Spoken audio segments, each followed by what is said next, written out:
झारखंड के हजारीबाग जिले के एनटीपीसी के किलिटारी कोल माइंस के डीजीएम यानी deputy general manager Kumar Gaurav की गोली मारकर अज्ञात अपराधियों ने हत्या कर दी।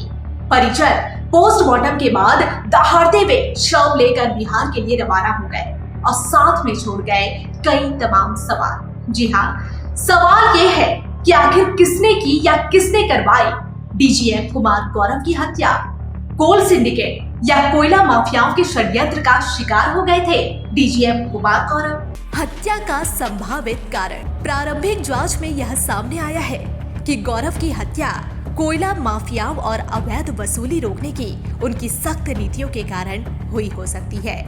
उनकी जिम्मेदारी कोयले की डिस्पैच और गुणवत्ता नियंत्रण से जुड़ी थी, जिससे अवैध कारोबारियों को बड़ा नुकसान हो रहा था। गौरव का ईमानदार रवैया अपराधियों और सफेद पोश माफियाओं के लिए बाधक बन गया था। इस बात की भी संभावना है कि हत्या के पीछे ट्रांसपोर्टरों और आउटसोर्सिंग कंपनियों की मिलीभगत हो सकती है, जो कम ग्रेड के कोयले की आपूर्ति कर भारी मुनाफा कमा रहे थे। कोयला कारोबार में कई बड़े नेता, पुलिस अधिकारी और गैंगस्टर शामिल होते हैं। यह जांच का विषय है कि क्या गौरव इसी गठजोड़ का शिकार हुए।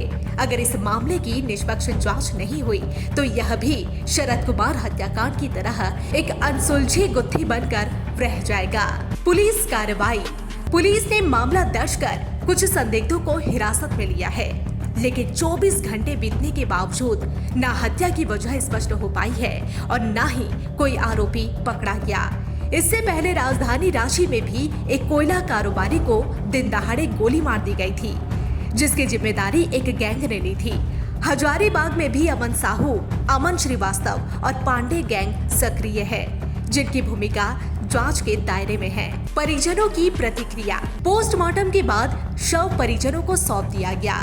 पत्नी और मां का रो रो कर बुरा हाल था, जबकि गौरव की 10 साल की बेटी सदमे में थी। गौरव के पिता की पहले ही मृत्यु हो चुकी थी और चाचा व सांसद ने उनकी परवरिश की थी। बचपन से ही गौरव होनहार और निर्भीक इंजीनियर थे, लेकिन शायद उनकी यही अच्छाई किसी को खटक गई। एनटीपीसी हजारीबाग में पूर्व आपराधिक घटनाएं। यह पहली घटना नहीं है।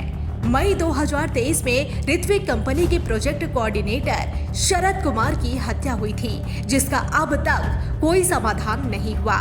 इससे पहले भी कई अधिकारियों को निशाना बनाया गया। एनटीपीसी की चुनौतियां। एनटीपीसी को भूमि अधिग्रहण, पर्यावरणीय चिंताओं और स्थानीय विरोध का सामना करना पड़ता है।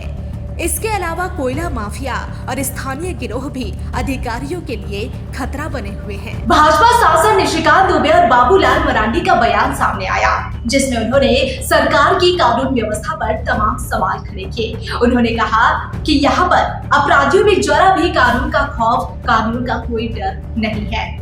बहरहाल कुमार गौरव की हत्या, जो कि भ्रष्टाचार, अपराध और अवैध कारोबार से जुड़ा हुआ प्रतीत होता है। फिलहाल पुलिस पूरे मामले की जांच कर रही है और जल्द ही सभी के सामने सच्चाई सामने आने की आशंका संभावना जताई जा रही है। फिलहाल आज के लिए इतना ही। इसी तरह की तमाम अपडेट के लिए बने रहिए द न्यूज़ पोस्ट के साथ और मुझे दीजिए इजाजत। नमस्कार।